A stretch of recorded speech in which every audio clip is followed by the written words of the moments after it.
Kaleidoscope, a weekly public affairs program brought to you in partnership with the Urban League of Greater Cleveland, Kaleidoscope Magazine, and News Channel 5.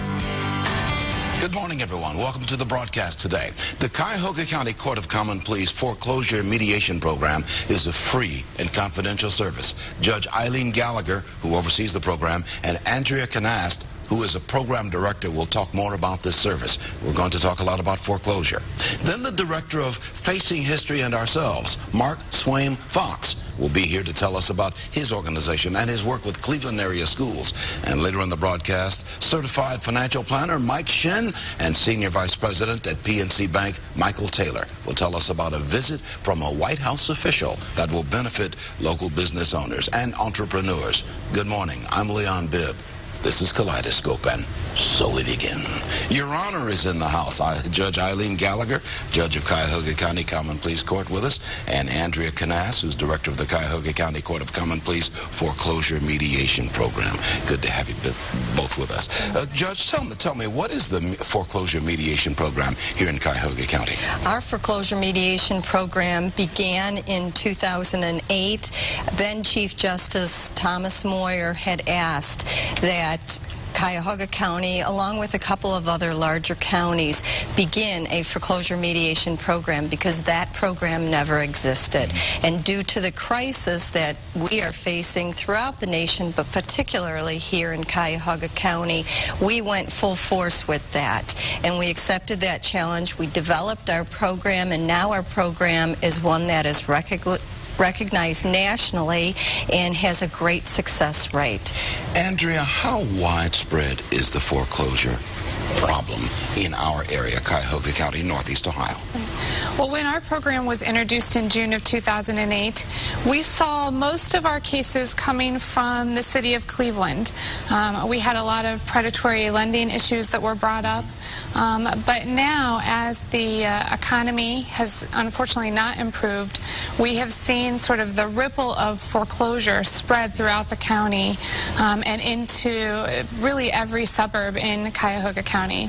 What is foreclosure mediation? How do you help people who are faced with this problem? What do you do? Sure. So any person, any property owner who has had a foreclosure action filed against them by a bank, a condo association, any foreclosure action, they can request mediation.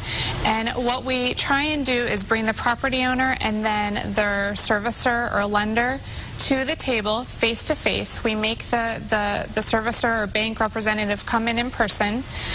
They sit down at the table face to face after an exchange of information and documentation, and we try and work out a solution to get that property owner back on track and making payments. Try to keep that person in that house. That's right. Okay. I want to put a phone number on the screen. We're going to continue talking about this, and it is 216-698-7138. I know there are a lot of people scrambling to get pencils and paper. We might keep that number up there for a little while if we can, a control room. And there's also a website, cp.cuyahogacounty.us/Save Our Homes, and we're going to have that on our website, newsnet5.com, in case you don't get a chance. It's a long one. But Judge, I want to get back to this. What is it that we need to keep in mind? You and I were chatting before we began this broadcast about staying in your house. Tell me about that concept. Even in foreclosure, stay in your home. Explain that. Absolutely. When a foreclosure complaint is filed, that person, the homeowner, must stay in that home. That home is still theirs. It's not an eviction when you get a foreclosure complaint filed against you. You stay in your home. As a matter of fact, prior to any foreclosure complaint being filed, the court sends out to that individual a postcard, because we realize that people who are in this situation are inundated with mail, and oftentimes it's human nature. You don't want to open up that mail. It's bad news. So this postcard tells them a foreclosure complaint is coming. It is not an eviction. You stay in your home. That's your right. You stay in that home throughout the foreclosure process up to and including the time until you're evicted, and you'll get formal notice of eviction from the court. So that's your right. You stay there. Have people missed this point? A lot of people, and they get out before they really need to get out? That's very important. Lots of people miss that fact. You have absolute right to that home. That's your home throughout the process up to the time that that home is sold at sheriff's sale. So you are not only have a right to that home, but you're responsible for the upkeep, maintenance, etc. on that home. So you should stay in that home. That's very important. Andrea, once a mediation meeting is set up, does the homeowner need to bring a lawyer or legal representation? They can, but they don't have to. It's not a requirement of the process. We have many property owners who come through the program who aren't represented by attorneys. What I normally tell property owners when they ask me, do I need a lawyer? I say that the bank has a lawyer. So, why wouldn't you? Certainly. We certainly understand that concept, so you might as well come armed as well. The bank is armed. And there are a lot of free resources out there for property owners. The Legal Aid Society of Cleveland, they have a team of attorneys who represent property owners for free who are in foreclosure. So the most important thing is for that property owner to start reaching out for help. March is Save Our Homes Month, and with that in mind, let me ask you, what do the financial institutions, how are they involved in participating in this? What do they think about this program?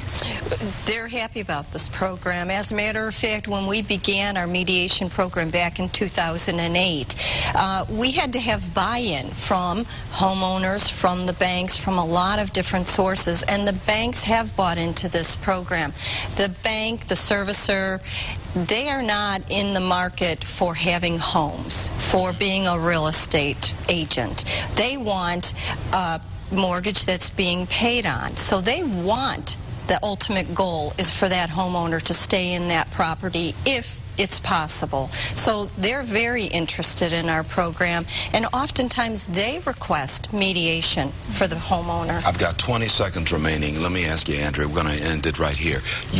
Are you optimistic we can turn the corner on this foreclosure crisis in this country? Absolutely, but it's one house at a time, and it's a lengthy process, but the property owner needs to stay in that home, reach out for help, and we can get them back on the right track. We want to have you back when we have more time, and we want to continue this conversation because it's probably going to be with us for a little bit. 698-7138, as you see at the bottom of the screen, or cp.cuyahoga.us/saveourhomes. Judge Eileen Gallagher of Common Pleas Court here in Cuyahoga County, thank you so much for being with us. Thank you. Andrea Canas, Director of the Foreclosure Mediation Program run by the court. We appreciate you being on the program as well. We're looking for answers, and you're helping us get on that path. Thank you so much.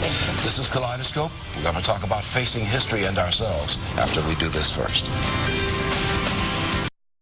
Welcome back to more of Kaleidoscope today.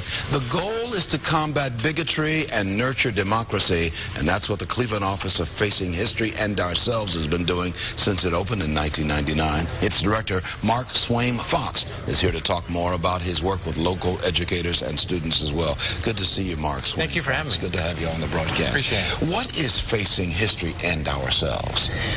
Facing History is an international professional development organization for teachers, and what we do is we train teachers to have students combat racism, prejudice, and indifference through the use of history, and we hope they become empowered learners and empowered citizens. We actually have offices in 9 cities across North America. We have an office in London as well, and we've trained over 29,000 teachers in 35 years, actually, and we reach about 2 million students each year, and our office, like you said, has been around since '99 here in Cleveland, and we work in about 90 different schools across the region, and we have a very exciting partnership we're emerging with CMSD right now. I'm intrigued by the title of your organization, Facing History and Ourselves. Philosophically, what are you saying with that title? So it's the hope that we train teachers, like I said, to have students take a look at a period of history and sort of not just the way, I don't know how you learn history, about dates and numbers, but really look at individual choices that ordinary citizens made in a particular time period, whether it's the American Civil Rights Movement or the Holocaust. We provide resources for teachers to then have students think about who are they in that story? What choices were people making then, but then it's facing history and ourselves. We ask students to think about what are the relevant choices they're making today to connect what's happening in the classroom to their own lives. You brought a book with you which has an intriguing title, The Other Wes Moore. And you and I chatted just a little bit before the broadcast. Tell me the story of this book, The Other Wes Moore.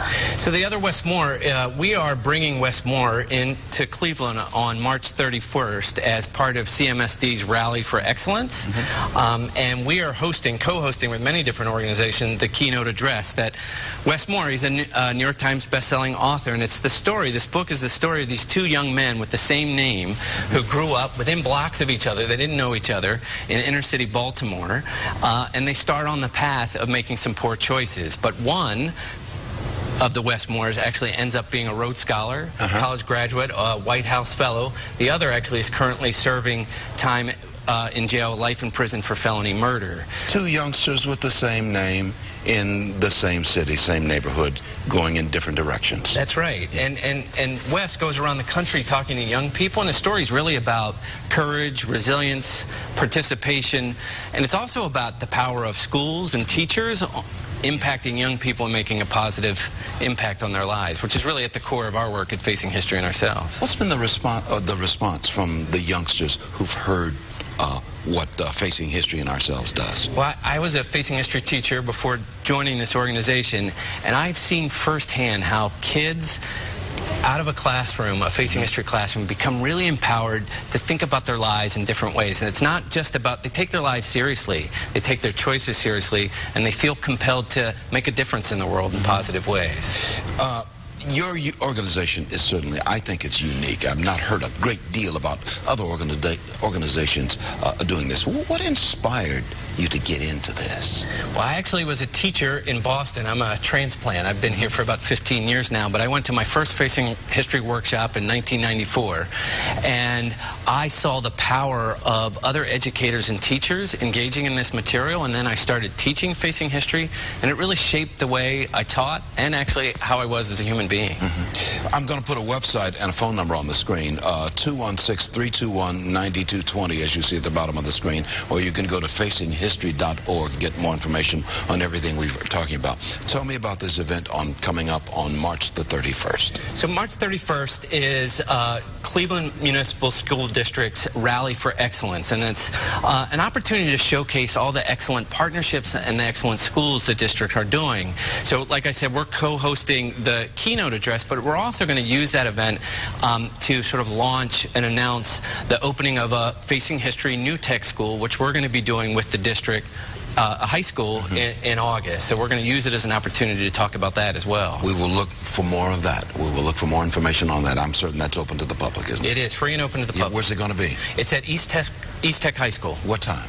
From 8:30 to 2:30. All day long or all morning long? That's and half the afternoon on March 31st. East Tech, which is at East 55th Street and near Central Avenue, that intersection, I think. That's right. Okay, good to have you on the broadcast, Thank you very Mark. much for having me. Thank you so much. Yeah. Mark Swain Fox, Director of Facing History and Ourselves. Indeed, we need to do more of that, face ourselves. Thank you, Mark. Thank you. I'll be back in just a moment. We're going to talk about an event to benefit local business owners after this. Good to have you with us on Kaleidoscope today. The Special Assistant to President Obama and Director of the White House Office of Faith-Based and Neighborhood Partnerships, Reverend Joshua Dubois, will be in Cleveland later this month. The Chairman of the Christian Business League here in Cleveland and Certified Financial Planner Mike Shin is here, and the Senior Vice President at PNC Bank, Michael Taylor, is here as well to tell us about this event, which is going to be on March the 9th. Michael Shin sitting next to me, Michael Taylor sitting next to him. We've got two Michaels here. That's right. Michael and Michael. Sounds like a law firm. There you go. It does have a ring to it.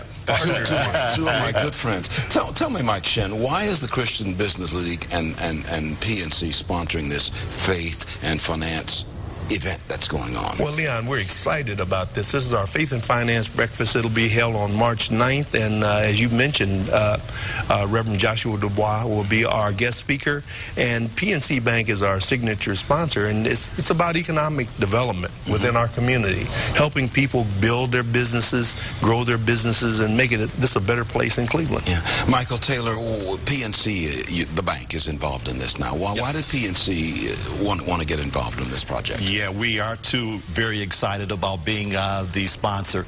And PNC's had a long and fruitful history of working with faith-based organizations to support economic development and community development.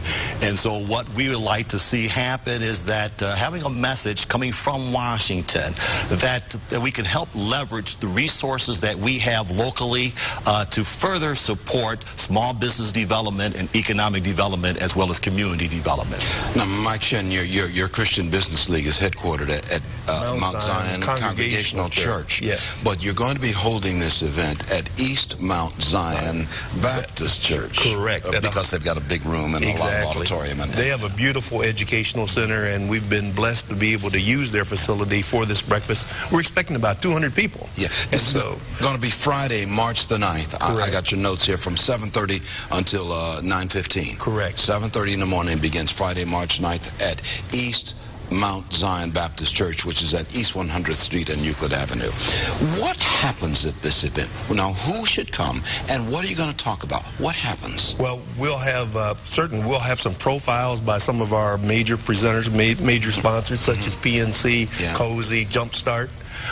We'll have a lot of networking, and that's probably the most important thing that will take place. Now, certainly our speaker will draw people, will provide them with information on the latest things that's happening on faith-based initiatives, but the networking where people will do business with each other is the most important part of it.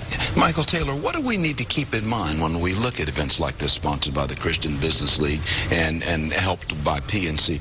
What's the goal in your mind? What should we keep in mind? What do we get from this? I think is the value of partnerships. I think that things are achieved through the private sector, the things that we are driving through PNC Bank, but to really accomplish our overall goals and to have the highest level of impacts, it requires partnerships. And these partnerships are private, on private or private and public. And so what we'd like to kind of get out of this is to recognize the powers of partnership and how to leverage local resources, state resources, as well as federal resources. Now, Mike, I've known you for many years. You've been talking about this a long time. Yes. What's the driving wheel for you in all of this as you talk to men and women in Cleveland about financial literacy and learning how to do business and learning how to do business even inside your own family? Right. Well, you know, the driving force, sort of the seeds that's going to grow is going to be us developing our own businesses within our community. And as we develop those businesses, we'll be able to hire people from within our community and grow and build wealth. Now, that's sort of the underlying thing. Now, there's a lot of steps it takes to get there. Networking, building relationships with other business people, selling to them, working with sponsors such as PNC Bank to help us grow that. But our driving force and our ministry is to help our businesses grow within our community. And it is indeed a ministry. But what about tickets? Now, people need tickets to go to this event on Friday, March the 9th, 7:30 in the morning at Mount Zion Baptist Church at East 100th Street and Euclid Avenue. Right. What about tickets? Please call the church, 216-791-5760. That's Mount Zion Congregational Church, and Cheryl there will set you up and get you on the ticket list.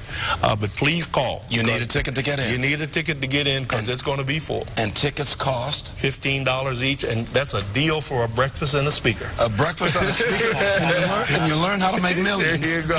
That's a good $15 investment. and Michael, leave us with a thought on why you think this is so important to have programs like this. Well, I think that once again, bringing individuals together to kind of get a very good message on how to work together to achieve our mutual goals in the marketplace.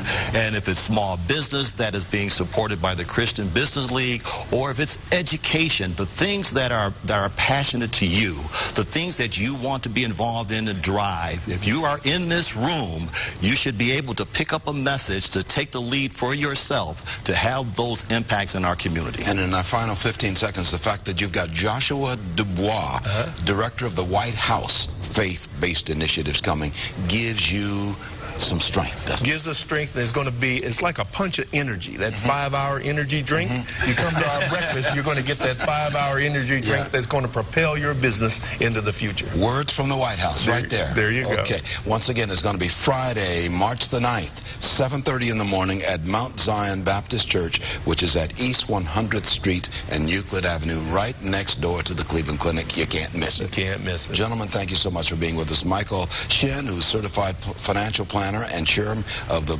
Christian Business League, and Michael Taylor, who's Senior Vice President for PNC Bank. Thanks for being on the program. Thank you. Pleasure. Thank you. Michael Thank and you for Michael, having us. they will help you get straight and put money in your pocket. Go. All right. Well, that's what's going to happen. We're going to make that work. This is Kaleidoscope. I'm going to take a break. I'll be right back in just a moment. Marsha Mockaby, the Urban League, what do you think? You know, Leon, what I think is that we had some right-on comments today on the show. Self-sufficiency for our people is so very important. We have got to build wealth and transfer wealth to our next generations. It's going to be the only thing that's going to keep us in the game long-term and keep us moving forward in history. The goal is to put food on the table and put some money in the bank. Absolutely. And that's businesses, and that's families, and that's individuals. That's right. We've got about a minute and a half remaining. We've got some time where we can chat about that. This is what you've been talking about all along with the Urban League for years, haven't you? Absolutely. Self-sufficiency. We have to make sure that there are streams of income that can sustain the family so that we can, have a house and feed our families and educate our children. And, with many other groups, they have become very self-sufficient in taking care of their own, keeping their dollars in their communities. Where does that begin? Where does that begin? Does it begin when you're a child in the house? It does. It begins by being taught to save, and as we get older, we see our parents buying within the community and keeping dollars within the community and supporting organizations. It's all of that. When I was a little boy, I'd see my mother and father, they might take $10 or so if they wanted to buy a new couch or a new chair, and they'd take $10. I got $10 here. And they put that in an envelope. I remember the envelope. Said, we're working on saving for something. And they would put that envelope away, and they'd add to it the next day and all of that. Exactly. And see how you remember that? It's supporting an example. What it's all about. That's going to do it. Be well, everyone. Kaleidoscope, a weekly public affairs program brought to you in partnership with the Urban League of Greater Cleveland, Kaleidoscope Magazine, and News Channel 5.